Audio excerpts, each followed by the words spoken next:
avant toute chose, nous sommes la pasteur, après la Rosambo, pour toujours ça, attendre l'entendre, et puis, après la prédication,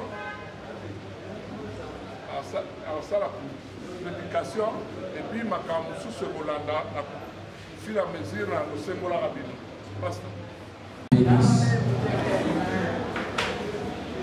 Est-ce qu'on peut acclamer pour la mort de notre Dieu? Est-ce que tu peux faire la compléter l'ensemble de la population à sa maître d'un temps et circonstance? Et ça, dans mon côté, oui, au salon Zambé, à salon Zambé, na moment où ça la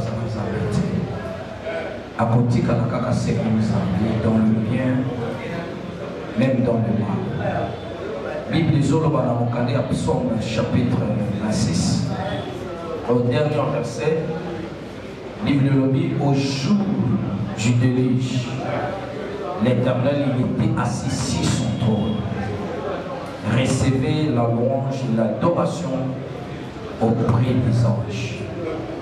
Mokolo déluge, mokolo mokili ezaki na kati ya kao, mbula makasi etikala kobeta te, bato bazokufa na mai. Me Bible elobi ke yango yampeshaki Nzambe te azala sur son trône. Bible avandaki na kiti na ye ya bokonzi, avandaki pamba te, il était assis comme Seigneur et il régnait dans toute sa divinité. Et Bible dit il recevait des louanges. Abanda koyamba masanzu, abanda koyamba lokum, oui abanda koyamba angelo, abanda komuma melaye kokumisa. C'est-à-dire kokufa bati abanda koyimkite et lumbola bonsambe parce que c'était aussi sa volonté. De même que tokutana pour la matanga, tokufeli mutwaza important. Nakatia Libota, papa, Noko, Yaya, Leki, camarade, Congo pour la ressource. Et Satan que Dieu a voulu ainsi. Nous amenons à permettre de l'engue à pisa qui soye, le lengue pe antimi konsoye. Et yango kosa c'était que na bosanga de collaborer. Tosanga kokomi sans Zambé, tosanga côté le Nzambe. Parce que ton côté il y a Sassali.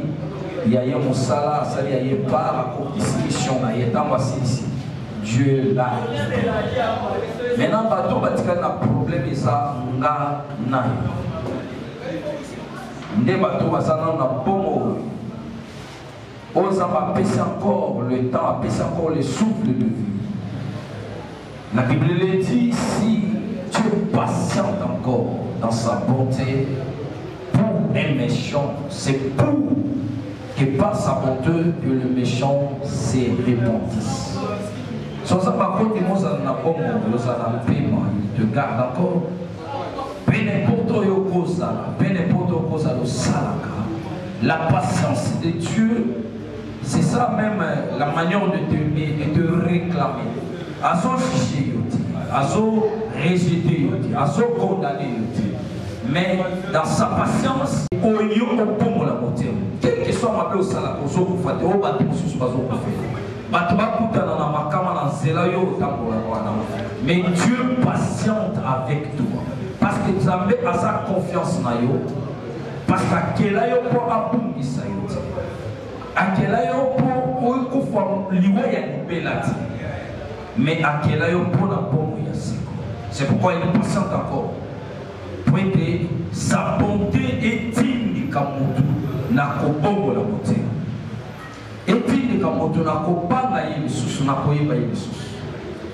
Isabelle Abisso a parole Abisso. C'est pourquoi la bouture allélo dans quelques minutes qui nous est donné, on va faire le culte. Quand on parle de culte, on voit l'adoration, les cantiques, on voit la prédication, on voit aussi l'offrande. C'est-à-dire, dans ces moments ici, on va changer ce lieu qui était auparavant dans quelques minutes, c'était le lieu de pleurs, le lieu de deuil. Mais pour le moment, comme moi je tiens le micro, n'est pas encore un lieu de deuil. Maintenant, c'est transformé en un lieu de culte. Et comme mon maïa nous sang. Les gens sous mon maïa qu'on est laté, mais comme mon maïa nous sang. C'est pourquoi la Bolinga, oui, pas la vie sur le logo, et qu'on s'en a malade, tout le monde est le logo. C'est pour la gloire de Dieu. Tout que les logos ensemble, les logos, c'est très important. Ça met la vie sur à pas pour la yo. Ça va permettre la boutique de l'oyo et matin, mais boutique de l'oyo, ça boutique de l'oyo qu'on a yo. Encore permettre aux salariés de boutique, aller les causes à la boutique, il y a piquant, il y a délivrance, d'une manière différente. C'est-à-dire, ils en ont 4 moko, et ils Dieu fait partout où on proclame son nom, où on élève son nom, où on invoque son nom, il manifeste sa seigneurie, il manifeste sa puissance, il manifeste son autorité tant que Dieu. C'est lui aussi, si tu vas croire, si tu seras sensible à la voix de Dieu, je crois que Dieu va te visiter. Que Dieu nous bénisse.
Il fallait aux alentours ensemble et le coup la appris. Jésus dans ta vie comme ton Seigneur et ton Sauveur. Il faut savoir Jésus comme Sauveur de ta vie, comme ton Seigneur. Parce qu'en dehors de cette vie, Papa Thomas a configuré pour la vie sur ici, mais au-delà, avec des vies déplacées, vie à l'espoir et ma vie. Si on continue à savoir que vous voyez ça, à Pessi, comme on a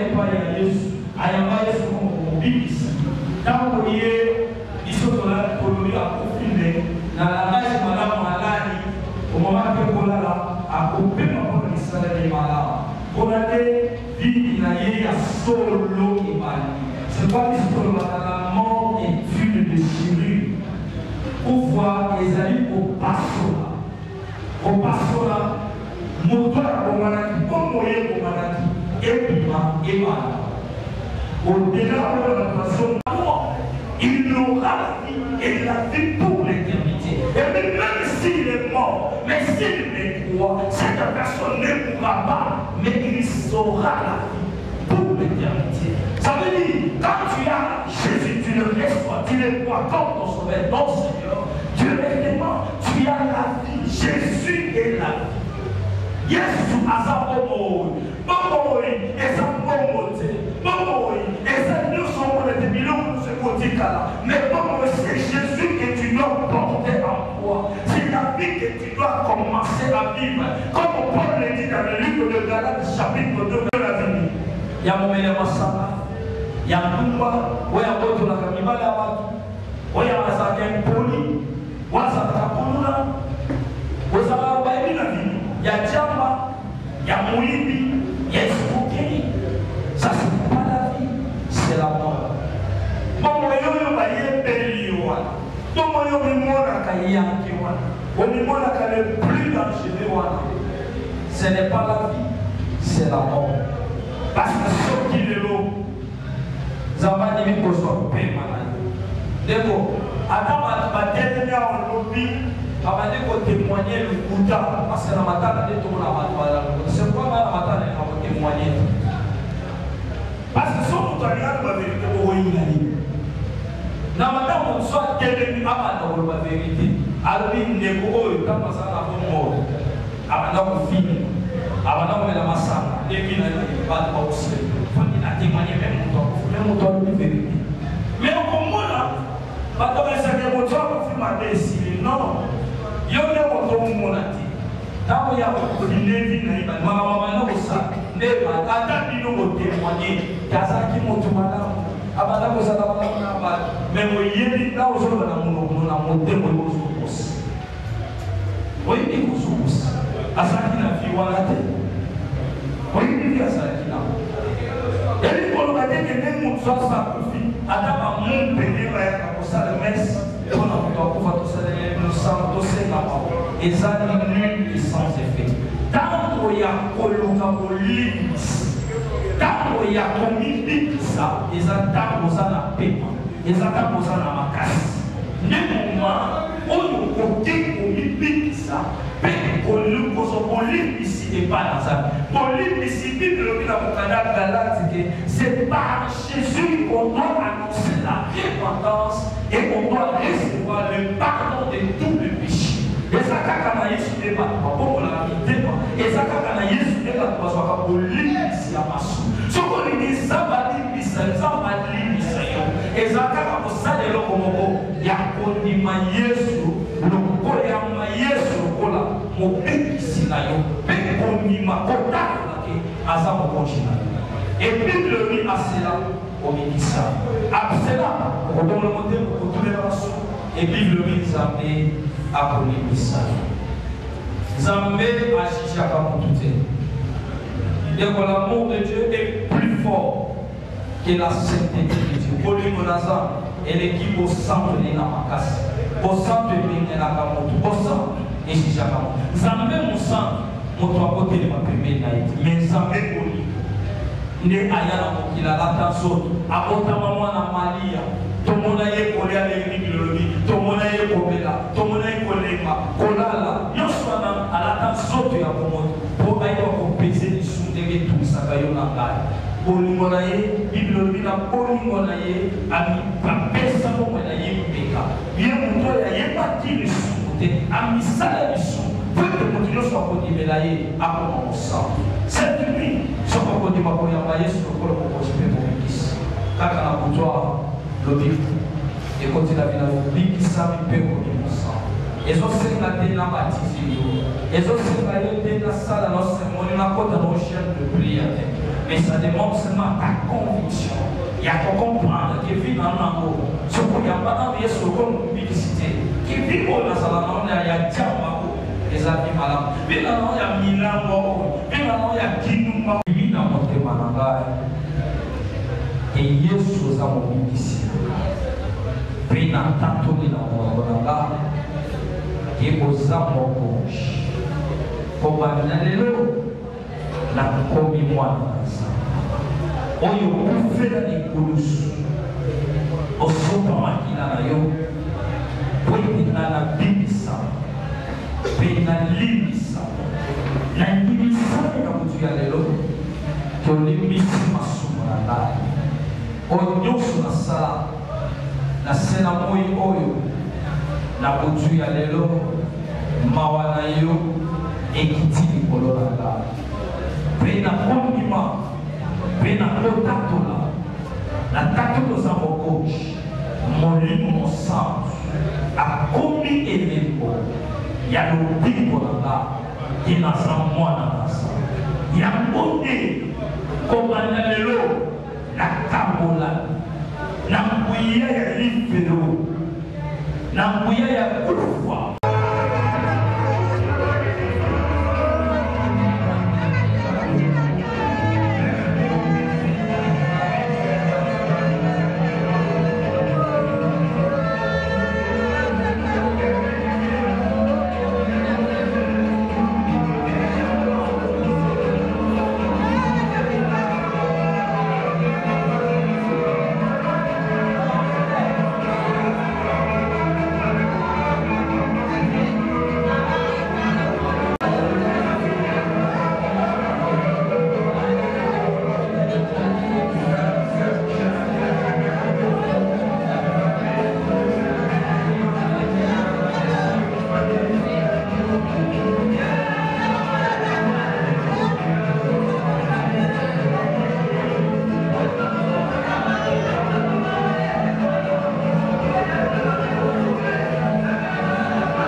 Tini et maman.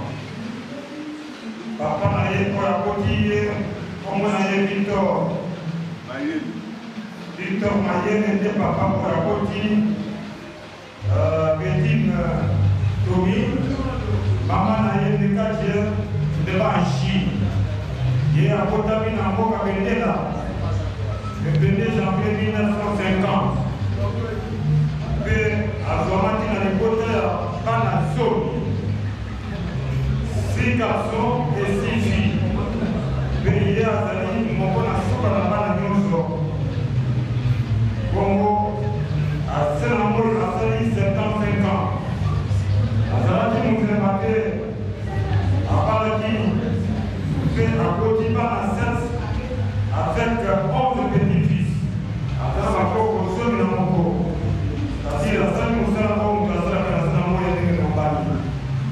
À Taraki, il y a Solo, puis à Joaquim Moussa, 8 ans en 1980. Dans Salses, à Salé Moussa, il y a l'état de Mobali, à Yibité, à côté de l'autre côté, puis à Djeko Koufa, pour la retraité dans le cadre de directeur. Il y a un mot de ça pour les en honneur, parce que la servir nation, la servir du total. Bisous famille au jour. Vous allez comprendre ça, merci. Merci pour dire ma père, il y a bien. Vous supportez que vous passez, vous pouvez pas quitter pour la plastique. Et la que vous avez l'amour, la paix du sol. Bon, moi, bisous, merci. Vous avez la retrouver la Timia, qui ne vous le monsieur de la Sénat.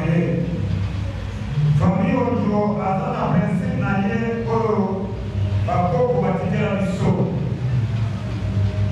Vous voyez, pour la place de la mission, mais être à la place de thé, qu'elle n'a pas de problème dans son monde, Tony Yongo, Tony Kamosongo, que le peuple de la Madame à la Batuya Kojo, et c'est une après sa réunion. Et c'est une autre qui a mis son pourquoi pour nous faire aussi. Tiens, ce que vous avez dit à Tiamo, est-ce que c'est à la Matana pour le thé? Le Seigneur par la Bino, Mamaton. Vous voyez pour assister à l'issue, vous avez exercé, il y a un niveau, vous voyez pour assister à l'issue.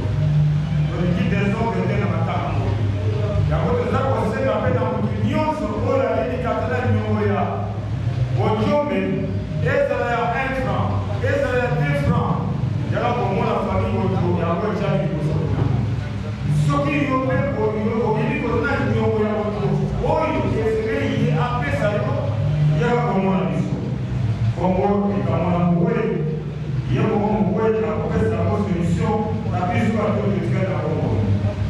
Dans la beaucoup de programmes, il y a Tobi, à la solution de Total, à partir de 8h30, pour quitter ça pour le comité de Samoué, dans l'hôpital, dans la mort de Saint-Joseph, à partir de 9h, et vous allez l'événement, l'espace que ça en face, la maison communale à l'unité.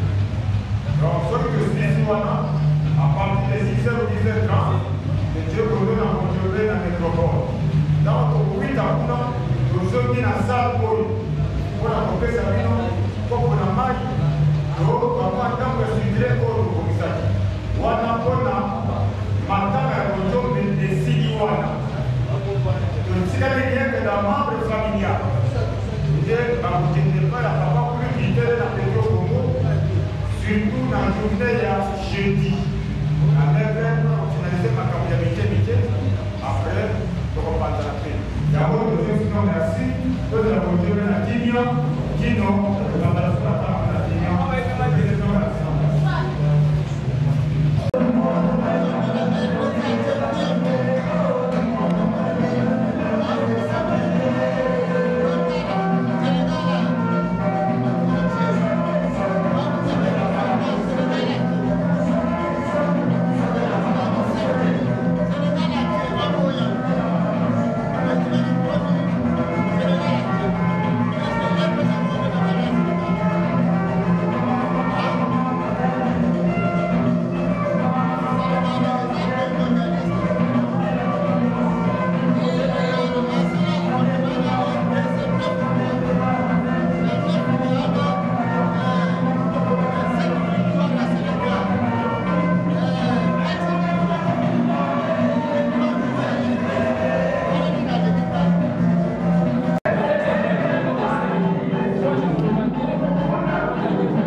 Seigneur Dieu Tout-Puissant, Dieu des armées, de Ibe Tenkolo, Loi et Zalin Zélara, nous sommes nous considérons que nous sommes pour la personne, la consolation, la guérison, pour la biographie, pour la message, non seulement pour la société, parce que c'est quand même un peu la Nzambe, où je peux consoler le biseau, si qui nous aussi, ça, ma cambo, pour le moment, on peut poser dans la carte, c'est la résistance, nous pouvons aller sur âme.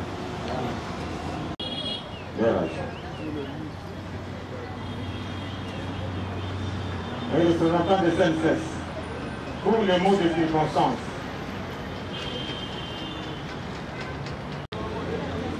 Monsieur le directeur des ressources humaines, ici représenté par les agents des relations publiques et services sociaux. Chers collègues et agents de la CNCS, Mesdames, Mesdemoiselles et Messieurs, en vos titres et qualités, chers frères et sœurs en Christ, distingués membres de la famille éprouvée, les sages nous disent qu'une peine partagée est atténuée. La mort a encore frappé à nos portes et nous a rapprochés davantage en nous obligeant à nous rassembler en ce lieu pour rendre un dernier hommage à notre regretté Bojombe Bedine. De la CNCS cérémonie propre, présentant à la famille de l'Élysée disparu nos condoléances les plus attristées. Prenez besoin de vous rappeler que c'est avec une peine véritable que nous avions appris le décès de Papa Bojombe Bedine Thomas, connu pour les intimes. Qui était la personne qui nous ressemble ce matin? Bojombe était né à Bendela le 1er janvier 1950. Des Koutou, c'était d'Infini, province de Maïndombe. Marié à Madame Matamba Posso, laisse derrière lui 6 orphelins et 17 petits-fils. M. Bojombe, en juin 1979, fut détenteur d'un diplôme de licence en option langue et littérature anglaise de l'Université de Lubumbashi, communément appelée Université nationale du Zaïre, campus de Lubumbashi. La vie professionnelle de M. Bojombe a débuté le 26/12/1979 à l'ICSES de Bandundu. De 1985 à 2000, il a gravi les échelons des chefs de section jusqu'au grade de chef de division et connaîtra plusieurs affectations en tant que cadre de direction, notamment au bureau de la CNCS Kikout, à la direction provinciale de Bandundu en qualité de coordonnateur de corps de contrôleurs, direction urbaine de Kinshasa Est, ensuite à la direction urbaine Kinshasa-Nord comme contrôleur. Il sera répété le 25 novembre 2015 en qualité de sous-directeur, après avoir accompli de bons et loyaux services à la CNCS. M. Bojombe a souffert dans sa peau. Il sera interné à l'hôpital Médecins-Denis dans la commune de la Gombe, où il a rendu l'âme au Seigneur le 14 août 2005. Ce jour, nous venons lui rendre un ultime hommage en reconnaissant de ses mérites pour nous exhortant les uns les autres que la vie de l'homme sur cette terre est brève.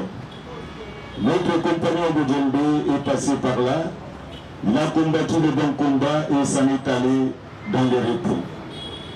Efforçons-nous comme lui de nous battre honnêtement dans l'amour de Dieu et du prochain pour bien meubler ce temps de veille. Craignez Dieu, notre Créateur, en posant des actes qui dégagent un parfum de bonne odeur, qui est agréable à Dieu. Merci à vous tous et que Dieu vous bénisse. Depuis à moi, nous avons grandi en Baïkal, notre village d'origine, fondé par notre papa Mayel Victor. Alors, quand Bata décédé en 1958, le petit Mbé a été récupéré par notre grand frère, Père Dominique, ici à Kinshasa. Il a fait également ses études à l'école catholique de Saint-Cassien. À ce moment, moi j'ai quitté aussi pour terminer mes études ici en Binza, à l'Institut d'études sociales de l'État. Maintenant, bon Père nous quitte. Il nous a laissé à Banalonga, une maison en étage. Il a fait douer quelqu'un pour nous aider avec un peu d'argent.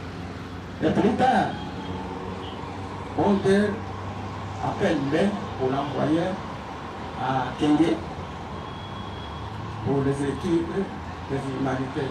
Il a terminé, on a ici après il est parti avec mon passe. Il était un garçon bouillant. Il était très intéressant. Après les lettres, c'était un grand fabricant. Quand il était à Nyoki, il a fait fabriquer des vanilles là, métalliques. Il a nourri sa femme comme ça. Vraiment, c'est son caractère. Mais il est toujours son intelligence. Il ne peut pas les partager avec n'importe qui. Le secret, on est ensemble. Alors, il est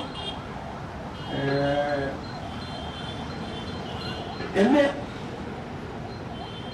les choses de culture, les choses de nos ancêtres. Il a toujours fait ça. En ce qui concerne sa profession, on vient de le dire, il a fait une carrière vraiment importante. Ce que je regrette en vrai, c'est que nous avons été, moi quand j'étais à Massina, mais m'a proposé que grand, on va faire un peu comme un centre agricole. Où est-vous le repris? Il est à la retraite. Moi, j'ai 14 ans, encore la fonction publique pour ma pension. Et là, il est malade, il est venu ici, et il a fait autrement. Alors que moi, je suis à Bandito, on attend, bon, on a dit qu'il est malade, il est en administration. Malheureusement, c'est un garçon très intelligent, c'est un savant. Quand vous voyez les choses qu'ils disent là, vraiment, voilà. Le témoignage, je pourrais dire pour celui que je regrette, celui pour Dombé, il est parti. Et ça fait que moi je sois ici pour l'enterrer. Donc je représente ici Victor, notre papa est un portable.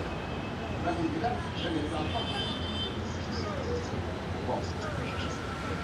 Il y a décidé, c'est bien. Je vous remercie. Les amis et connaissances, reposez maintenant.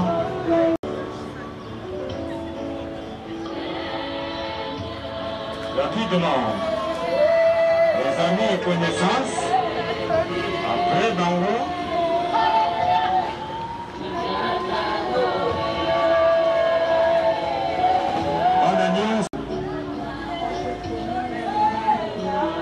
Simona bana nyonso oyo ayebi ti azobenga Tony papa azali mwana ndeko na bango bakibisa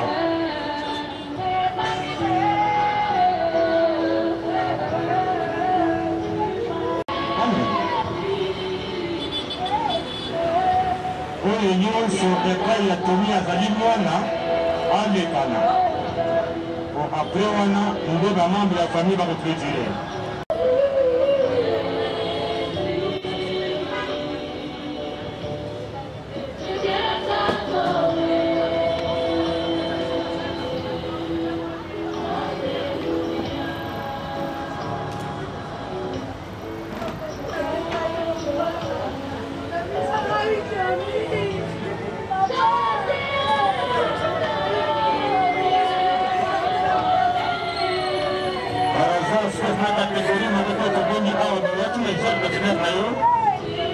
tolakisa mpe omona wejembe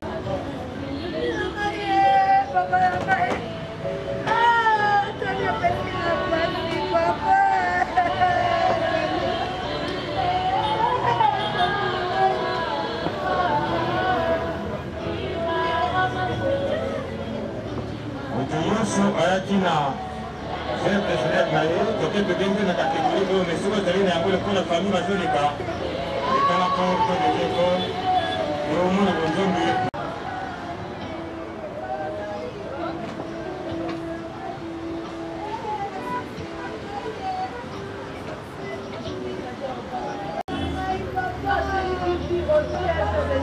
nyonso tobengi bazali mwana alekana membre ya kanisa bapapier esili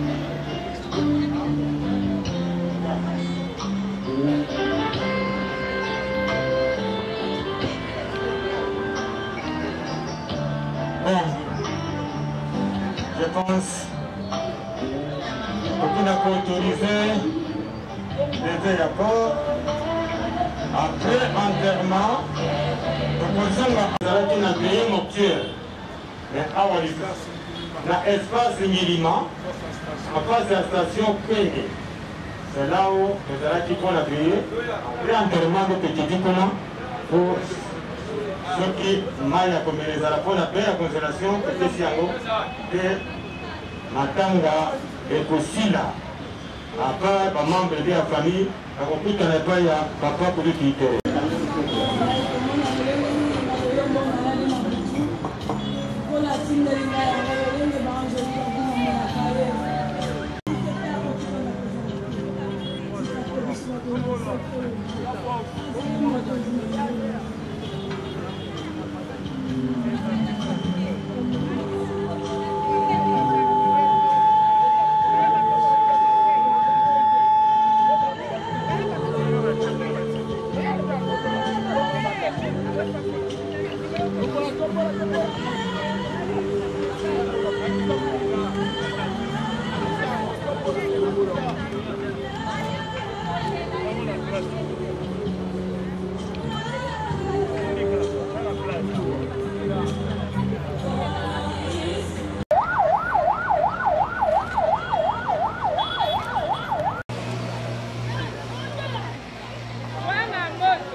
Oh, on a une virage.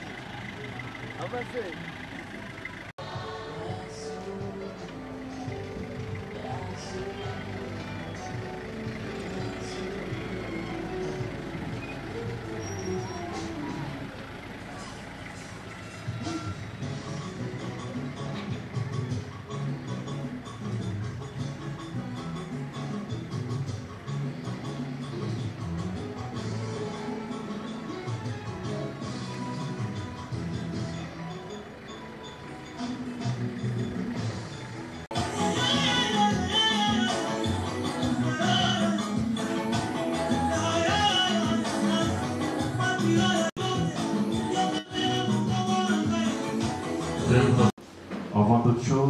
Je voudrais vous souhaiter la bienvenue à notre nécropole, la nécropole de l'éternité d'Incé les Bambous. Nous vous signifions qu'au bout du bâtiment administratif sont disposées nos installations sanitaires. Quelques règles s'appliquent également à notre cimetière notamment. Nous vous prions d'éteindre vos téléphones ou de les mettre en mode silencieux pour éviter toute interférence sonore et pour les métiers d'inquiétude requises en ces moments. Les poubelles sont disposées un peu partout sur les sites. Nous vous prions de les utiliser pour y jeter les déchets et les ordures. Il est interdit de monter ou de marcher s'il est à votre déjà enterré.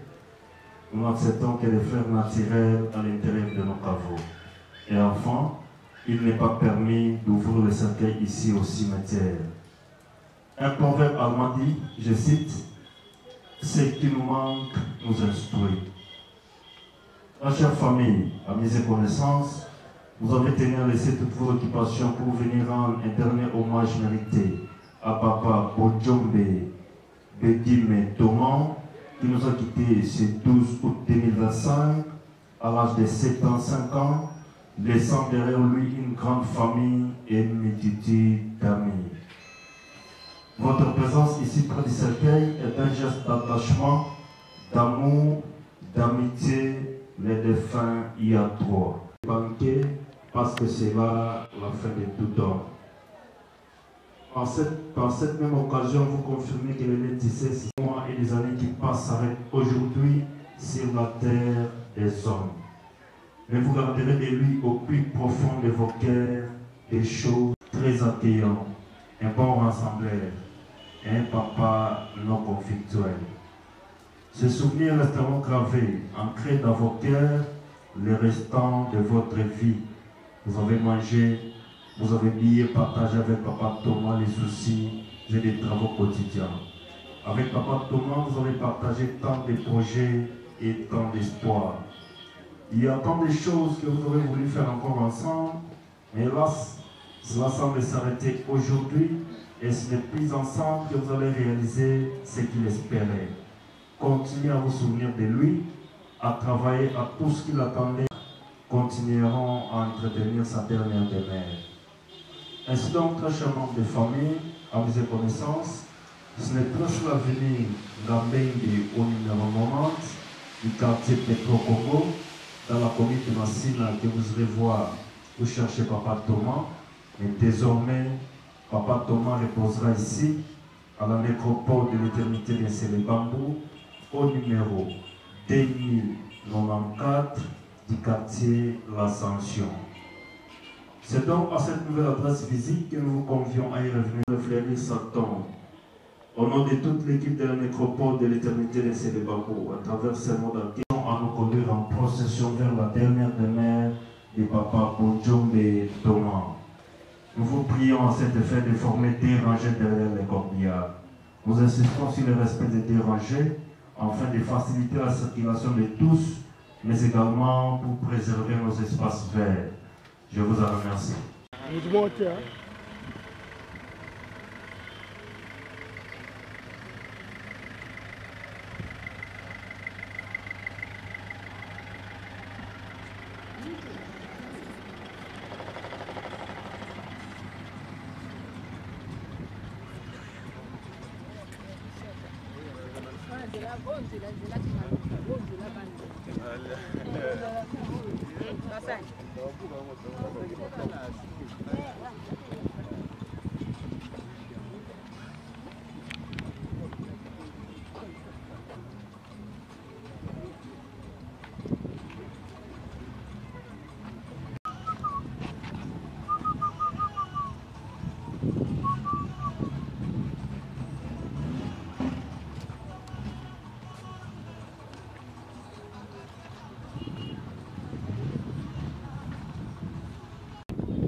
Voilà la liste. bazongi biro ndenge wala kope na bino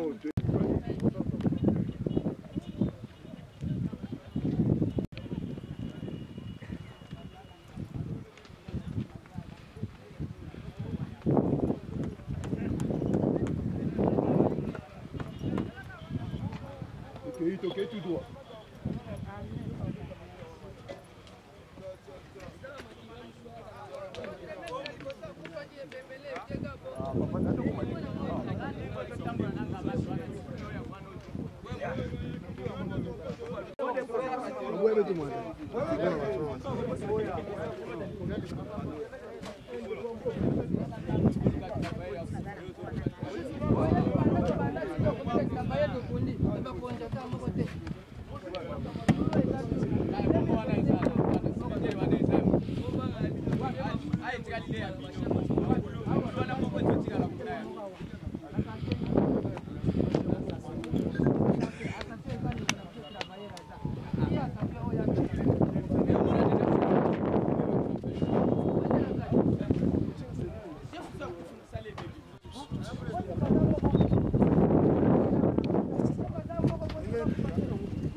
Zambi azibomo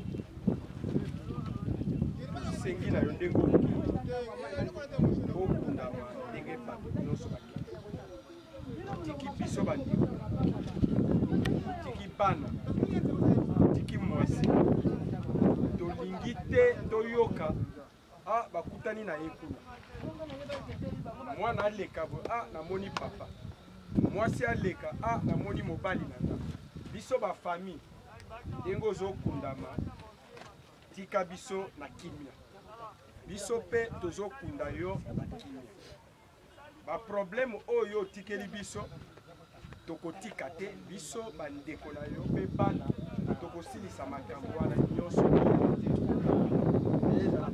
etali bana tokolanda yango soki mpe bato ya mokili baza na balongo na yo tokoyebisa bango baye epai na biso ndenge tozali awa tokosenga pe na mwasi na yo ntango biso tokovandisa ye tosolola ezala gilete ya pamba alakisa biso ezala pochette alakisa biso biso tokosala ye nyonso mpo azala kimia toboyi ndenge toza kozonga toyoka ke namonaki to mwana namonaki papa okei libela nzela oyo okei biso toyebi ke nzambe asazwi lobi toyoka nzambe azwi kosala kaka ndenge omoni ntango ebandaki esali témoin lokola yo moko olobaki société ekunda ngai pesa mpe bakonzi ya société ouverture na misala na bango nyonso oyo azalaki na kati ya badémarche mpo oyo okundama fungola mpe misala na bango oyo nalobi eza na eloko ya kobakisa susu te biso mpe ntango toza kozonga mutuka oyo toyaki ezongisa biso na kini toboyi pokoso na nzela toza kozonga ti na sale esika tozokende kopanza bato biso mpe bamembre ya famille tokenda kosala réunion na biso mpo topanza eloko na kini okende malamu nzela na yo polele naza na eloko ya kobakisa susu